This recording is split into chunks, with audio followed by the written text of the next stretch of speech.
Now to the war between Israel and Hamas.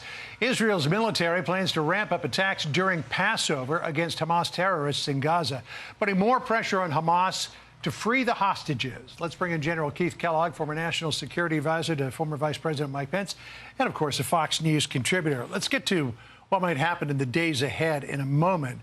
But there was a big move in Israel where the IDF's intelligence chief, Aaron Haliva, said that he was going to resign over October the 7th. Right. He said in a letter of resignation, quote, "The intelligence directorate under my command did not fulfill its task.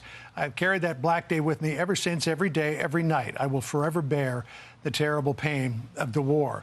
He said he'll stay on until a successor is chosen, but this would seem to be the first accountability for what happened October 7th. Yeah, John, thanks for having me. And it needs to be done. I mean, when you look at the history of what has actually happened, they were actually pre-alerted. A lot of people that were watching what was happening in Gaza saw them training, rehearsing, and they just kind of, frankly, blew off all the reports. So this was a responsibility for them. This is not unusual. I go back to what happened after Pearl Harbor when we did the Roberts report under Supreme Court Justice Roberts, where it found General Short and Admiral Kimmel responsible because of dereliction of duty.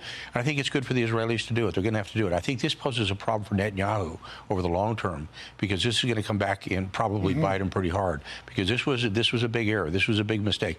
Usually the Israelis don't do that, but this was a classic mess. Yeah, there are a lot of people who think that either way, Netanyahu is done when this is all over. So Biden, let's take a look at where he is. He voiced full support for Israel when Iran was attacking. But now there seems to be a growing split between Biden and Netanyahu over Israel, particularly since Biden has said that they are going to sanction one unit of the IDF for alleged human rights abuses. Here's what the Financial Times said about it yesterday. The sanctions would ban the transfer of U.S. military weaponry or any other forms of assistance to the Nutza Yehuda Battalion, an all-male IDF infantry unit made up of ultra-Orthodox and religious nationalist Jewish recruits. According to people familiar with the matter, it would be the first time that the U.S. has targeted a unit of the IDF directly. This, not for alleged abuses that happened after October 7th, but prior to. Right. This actually, what they're looking at is what happened actually not in Gaza, but in the West Bank, because that's where that battalion primarily operated with. And a couple things about it is, one, it's an ultra-Orthodox battalion.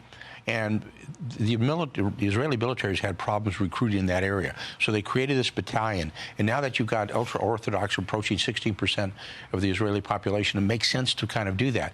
But, when you look at Netanyahu said it, his primary competitor, Benny Gantz from the Blue and White Party, and when you look at Gallant, the Minister of Defense, all of them basically said, this is really stupid. You don't do that. And it creates, again, a seam and a gap between us and the Israelis. And this goes back quite a few years when they talked about the potential things that actually happened with this battalion. But it's almost like, why are you singling them out? I didn't hear you do the same thing against Hamas in the Nukba battalions. It just didn't make any sense to me. So it's kind of like, support them. Don't keep digging in on them. Netanyahu was livid about it all. Here's what he said on Saturday on X. He said, quote, "Sanctions must not be imposed on the Israel Defense Forces. At a time when our soldiers are fighting the monsters of terror, the intention to impose a sanction on a unit in the IDF is the height of absurdity and a moral low. The government headed by me will act by all means against these moves." I don't know what he could do in terms of restoring U.S. support for it, but he's ticked off.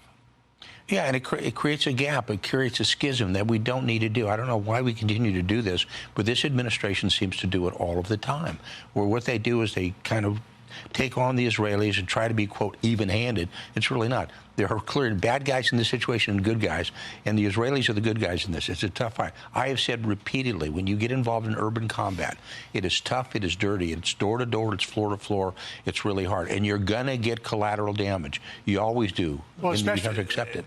Especially when the enemy is using civilians as human shields. Yes, that's right. Yeah, obviously that's going to happen. General, great to see you. Thank you so much.